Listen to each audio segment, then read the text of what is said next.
Hello बच्चों, welcome to my channel Tanuja by studies. चलिए शुरू करते हैं नेक्स्ट चैप्टर को, which is what chapter 15 plant growth and development.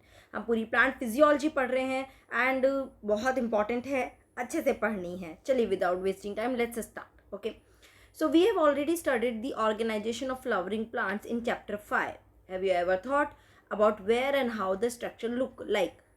Structure like root, stem, leaf, flower, fruit, seed arise, and that too in an orderly sequence. ठीक है, देखिए कुछ भी स्किप मत करिए, यहाँ भी रीडिंग कर लेते हैं बिकॉज कोई भी एक वर्ड हो सकता है कहीं से कुछ पिक हो जाए। Okay, so you are by now aware of the term seed, seedling, plantlet, mature plant. I am sure कि आपको ये सारी टर्म्स क्लियर होंगी। ठीक है ना, सीड से जो इनिशियली निकल रहा है सीडलिंग, प्लांटलेट, है ना, everything should be clear. Now you have also seen that trees continue to increase in height and girth over a period of time. That also we know, girth, diameter.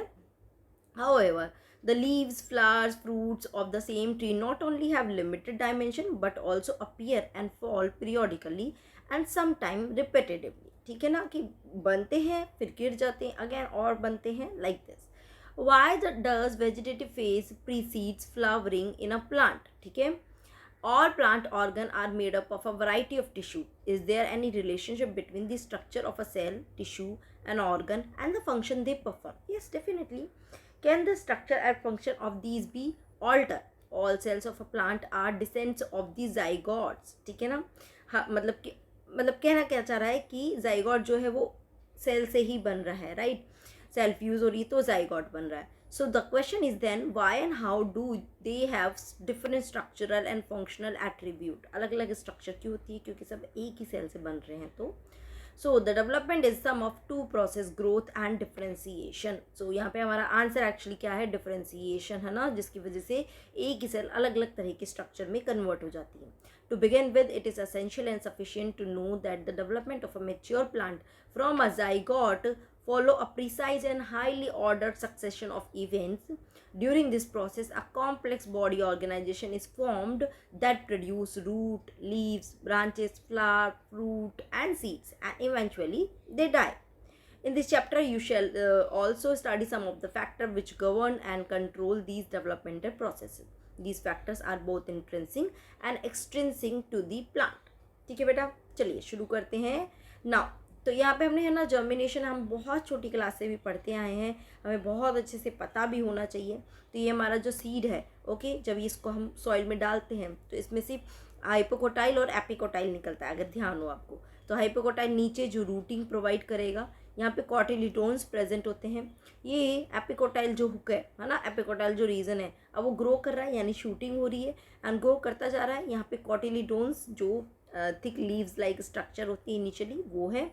Seed coat इसके ऊपर जो present होता है, वो seed coat क्या हो जाता है? बर्स्ट हो जाता है, इसमें से कॉटिलिडोन निकल जाते हैं।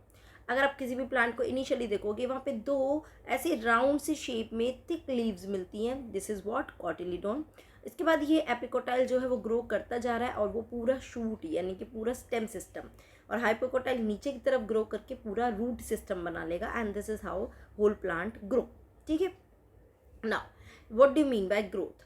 So growth is regarded as one of the most fundamental and conspicuous characteristics of a living being. Okay, what is growth? Growth can be defined as an irreversible, ध्यान रखना, growth क्या है? irreversible। ऐसा कभी देखा है क्या कोई ग्रो हो गया फिर वापस छोटा हो गया? नो। तो जो भी चीज़ एक बार चेंज हो गई, वो irreversible है। Permanent increase in size of an organ or its part or even of an individual cell. Generally, growth is accompanied by metabolic processes, both anabolic and catabolic. Growth में दोनों processes use हो रहे हैं that occur at the expense of energy. Therefore, for example, expansion of a leaf is growth.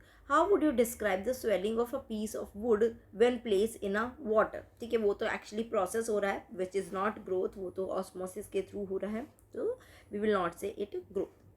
सो चलिए आगे बात करते हैं। Plant growth generally is indeterminate. ये सेकेंड एक इसका फीचर आ गया कि प्लांट की ग्रोथ इनडिटर्मिनेट होती है in case of plant. So plant growth is unique because plant retain the capacity for unlimited growth throughout their life. This ability of plant is due to the presence of a meristem. हमें पता है at certain location. अब आप ये चीज़ ध्यान रखना, plant हर तरह से नहीं हमेशा अनलिमिटेड ग्रोथ करेगा, उसके सर्टेन लोकेशन पे ही ग्रोथ हमेशा थ्रू आउट द लाइफ रहेगी। क्योंकि उसकी सर्टेन लोकेशन पे ही मेरिस्टेम प्रेजेंट होता है, मेरिस्टेम हर जगह नहीं प्रेजेंट होगा. The cells of such meristem have the capacity to divide and self-perpetuate. Okay. The product, however, soon lose the capacity to divide and such cell make up the plant body. क्या समझ में आ रहा है कि जो meristem cell है वो लगातार डिवाइड कर रही है, छोटी छोटी सेल बना रही है, उसमें से जो सेल है वो फर्दर डिवाइड कर रही है, बट कुछ सेल जो है वो क्या हो जाती है, डिफ्रेंशिएट हो जाती है, और डिफ्रेंशिएट होके ये क्या बना लेती है, they make the permanent tissue. Okay. अब ये आगे फर्दर डिवाइड नहीं करेगी, ये पर्टिकुलर कोई स्ट्रक्चर अटेन करेगी और कुछ ना कुछ पर्टिकुलर फंक्शन परफॉर्म करेगी और प्लांट बॉडी का पार्ट बन जाएगी. Right. This form of growth wherein new cells are always being added to the plant body by the activity of meristem is called the open form of growth. ठीक है, ध्यान रखना, हमेशा divide हो रहा है और फिर वो किसी भी तरह की डिफरेंट टाइप की किसी भी स्ट्रक्चर में कन्वर्ट हो रहा है. मेरिस्टेम हमेशा डिवाइड करेगी, इस तरह की ग्रोथ को हम बोलते हैं open form of growth. What would happen if the meristem ceases to divide?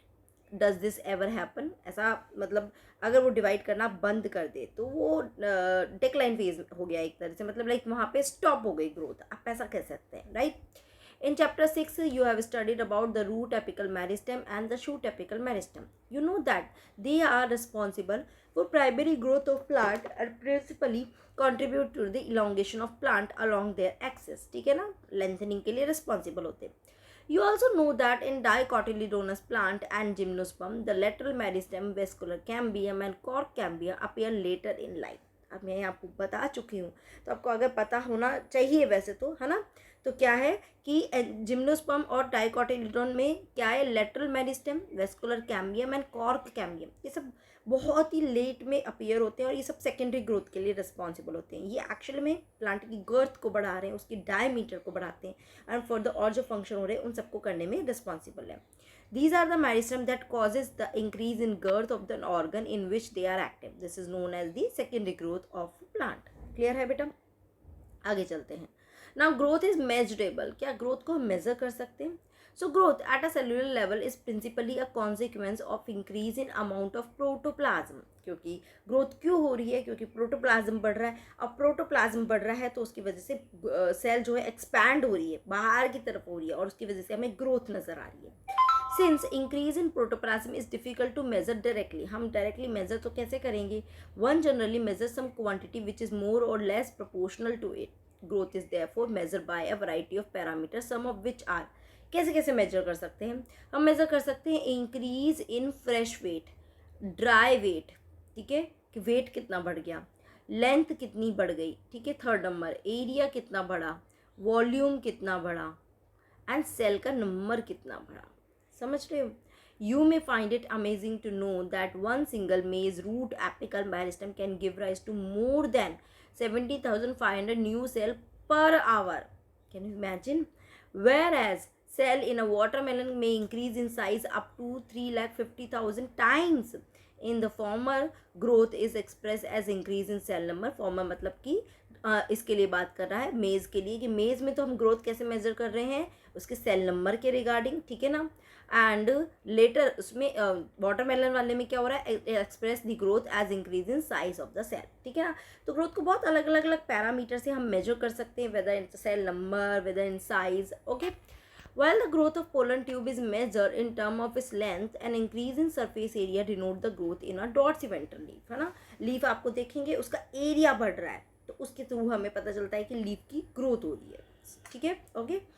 तो देखिए यहाँ इस डायग्राम में आपको क्या दिखा रखा है, वेदर इट्स अबाउट रूट और शूट, दोनों के केस में ये बता रखा है कि वेस्कुलर कैम्बियम, और ये जनरल, और यहाँ पे एरो के थ्रू आपको बता भी रहा है कि वेस्कुलर कैम्बियम कर क्या रहा है, गर्थ को बढ़ा रहा है, डायमीटर को बढ़ा रहा है. Okay. This is shoot apical meristem and this is the root apical meristem. ठीक है बेटा, क्लियर है? ओके. यही एपिकल मेरिस्टेम में कुछ चीज़ें जो है वो वेस्कुलर कैम्बियम बना रही है जो उसकी गर्थ को बढ़ा रही है. ओके. चलिए, तो ये मेजरेबल तो हमने देख लिया. अब आगे बात करते हैं फेजेस ऑफ ग्रोथ. अब ग्रोथ की कितनी फेजेस होती हैं हमें बहुत अच्छे से वैसे मालूम है, 3 फेजेस है. आगे बात कर लेते हैं यहाँ पे. The period of growth is generally divided into 3 phases, namely meristematic, elongation and maturation. क्या क्या है? Meristematic, elongation and maturation. Let us understand this by looking at the root tip.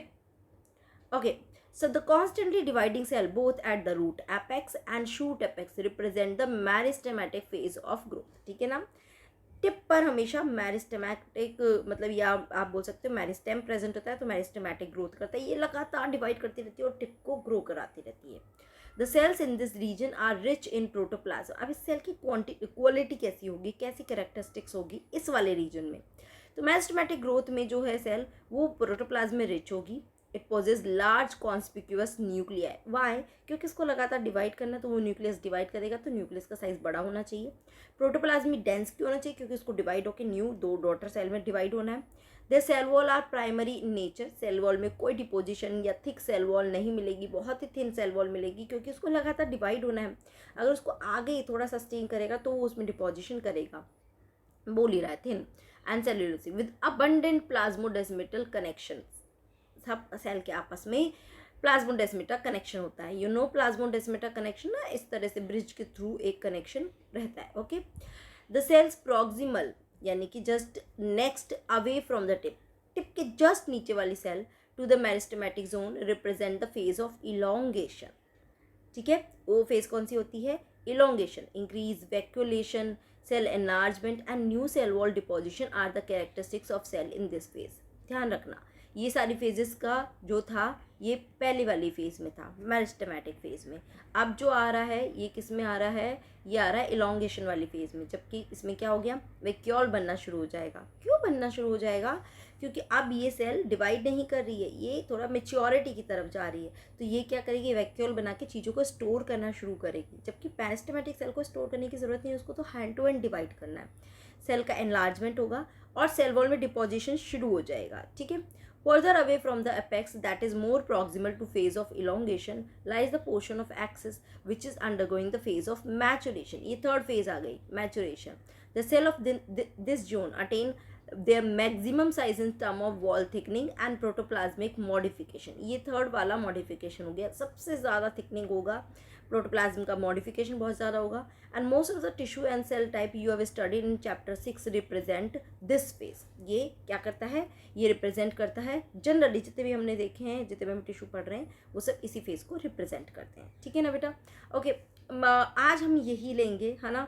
कल मैं इसका जो हम डिटेल देखेंगे, growth rate very very very important, उसको हम डिटेल में स्टडी करेंगे. तो आज के लिए बस इतना ही, इसको ही पढ़कर रखिए फिलहाल तो, है ना.